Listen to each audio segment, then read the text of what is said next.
Do foundational Black Americans deserve reparations? If yes, what would it look like? To determine a realistic total and per-person reparations amount for foundational Black Americans, if the United States had unlimited funds, we must consider, first, the historical legal claims. Starting from the legal beginning of the claim, for example, 1865 after slavery was abolished, but including violations such as black codes, Jim Crow, redlining, and systemic economic exclusion. Methods of calculation. There are multiple variables, including lost wages from slavery, wealth disparities today, unpaid labor calculations, and modern-day damages for systemic discrimination. We then calculate with the number of eligible recipients based on the foundational Black American population.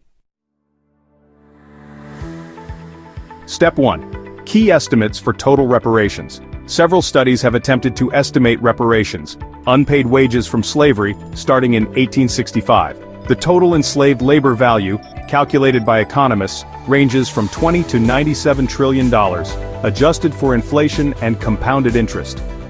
This is based on 4 to 5 million enslaved people in 1865. The racial wealth gap is largely a result of policies that excluded Black Americans from wealth accumulation. The average white family's wealth is approximately $900,000, while the average Black family's wealth is about $140,000. Closing this gap for around 40 million Black Americans would cost between $13 and $14 trillion. 40 acres and a mule, which refers to land reparations. Each freedman was promised 40 acres, but was denied. An estimated 44 million acres are owed, valued at around $1.5 trillion today.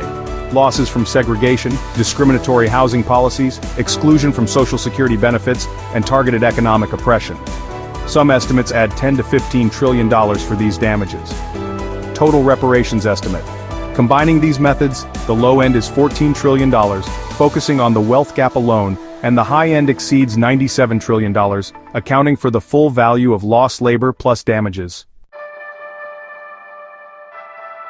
Step 2. Individual payouts.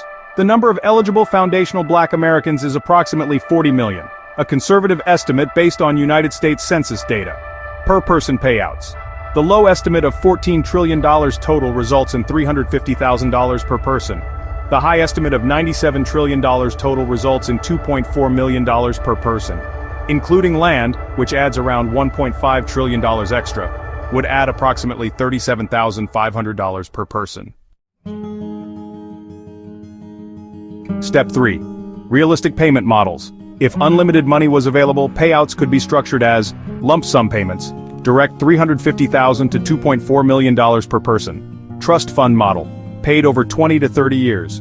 Wealth building programs, free education, home grants, business loans, and tax exemptions. Land and asset transfer, providing land, businesses, and property. The realistic minimum is $350,000 per person, totaling around $14 trillion. Full compensation would be $2.4 million per person, totaling approximately $97 trillion. If land is included, an additional $37,500 per person, totaling around $1.5 trillion more. In an unlimited money scenario, the maximum owed could be close to $100 trillion, but a more practical, historically sound figure is around $14 to $20 trillion to close the wealth gap and compensate for direct damages. In the next video we will talk about what the government can do today, if it chooses. Please comment on what you've seen today. Don't forget to like and subscribe. Thank you for joining us on Until Reparations Comes.